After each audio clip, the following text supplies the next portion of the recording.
In the last video, we talked about the #1 supplement for ADHD, and I mentioned that exercise was the low-hanging fruit. But there's a bunch of obstacles to exercise, right? It takes too long, it's hot and sweaty, it's miserable, people hate going to the gym, it's boring, and it takes too much effort.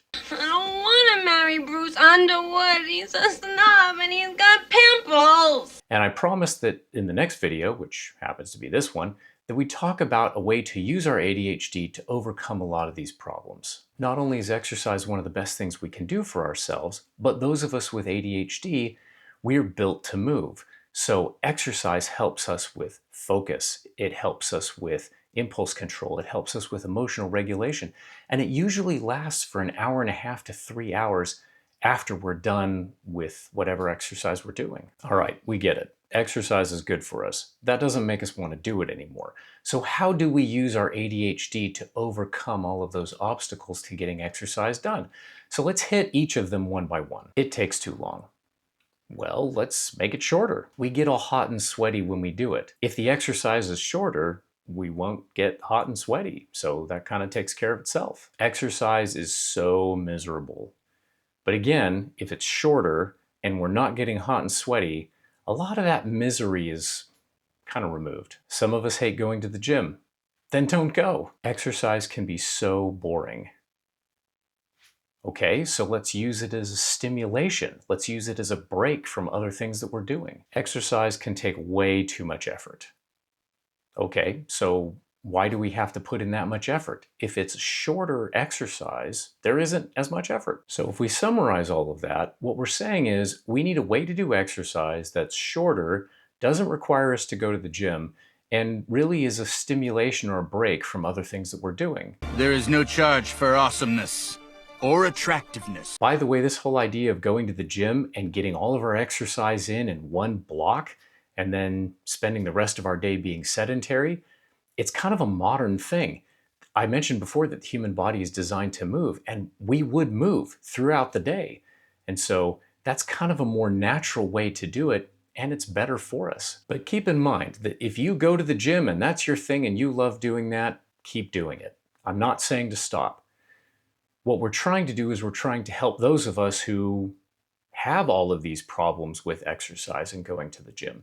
So the best exercise that there is the exercise that you'll do. So here's what I do to avoid all of those obstacles to exercise that we talked about.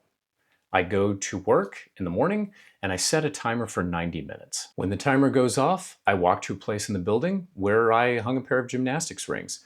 I did get permission from management to do this. I do a set of rows.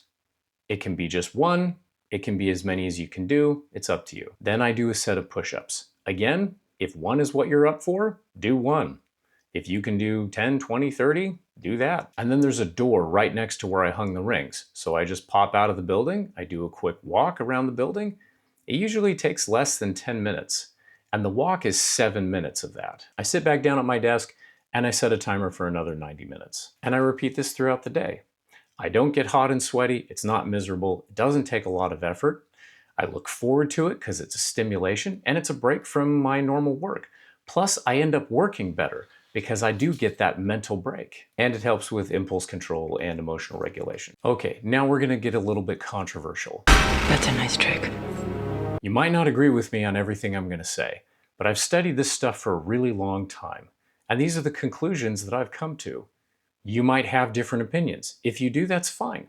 Put it in the comments. Let's talk about them. The fitness industry sets nearly impossible standards, whether it's a 6-pack or 8-pack, or maybe it's a thigh gap, or whatever's trendy and people are chasing at the moment.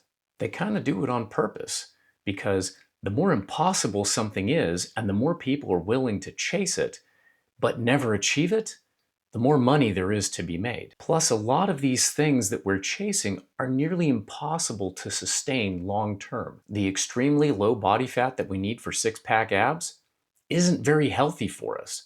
We're actually designed to carry a little bit of fat so that we can survive if, issues come up, like famines or plagues or pestilence or zombie apocalypses or whatever that might be. Famine! Pestilence! Fire! Earthquakes! The human body is designed to be versatile and to survive. And that's really the bottom line. We can force it into all sorts of different sizes and shapes and whatever else, and that's what bodybuilding really is. Because the human body is designed to be versatile, they go into the gym, they lift a ton of weights, the body has to react. It's saying, oh my gosh, we have to lift lots of weights. Therefore, let's make a lot of muscle so that we can lift those lots of weights. That muscle looks really good on a magazine cover or in a mirror, but it isn't very useful. I've worked out with some really jacked guys, but we did things like martial arts or rock climbing, and that extra muscle really didn't help them. In fact, their mobility sucked, and pound for pound, they were kind of a disaster. Now, I'm not saying that bodybuilding is bad, but we have to understand that it's a look. It's not functional muscle, and that's okay. We are looking at a human body that has adapted to pick up weights over and over and over in a controlled environment like a gym. It's not farmer strength. It's not functional muscle. And that's okay as long as we don't put them on a pedestal of this is what it looks like to be healthy, because it isn't necessarily. Enough talk. Let's fight. Okay, let's talk about the next one, protein. Protein is the absolute most overmarketed thing I think I've seen in my entire lifetime. Protein does not help us build muscle necessarily, and it doesn't necessarily make us healthy either. It is part of a good diet, but that's in moderation. The people who live to be really old and healthy, oftentimes they don't eat a lot of protein. Well, if protein doesn't directly build muscle, what does? When you eat protein, the body breaks the protein down into amino acids, and those amino acids are used to build muscle. So why not just eat the amino acids directly? Then you don't have to spend all the effort to break the protein down. There are amino acids in all sorts of foods. But really, Popeye had it right. If you want to be strong, eat spinach. I'm talking about this Popeye, not this Popeye. Then there's the weight loss aspect of protein. It's harder for our bodies to break down protein, so a lot of the weight loss gurus say eat lots of protein because it takes more energy to break it down and it makes us feel full for longer.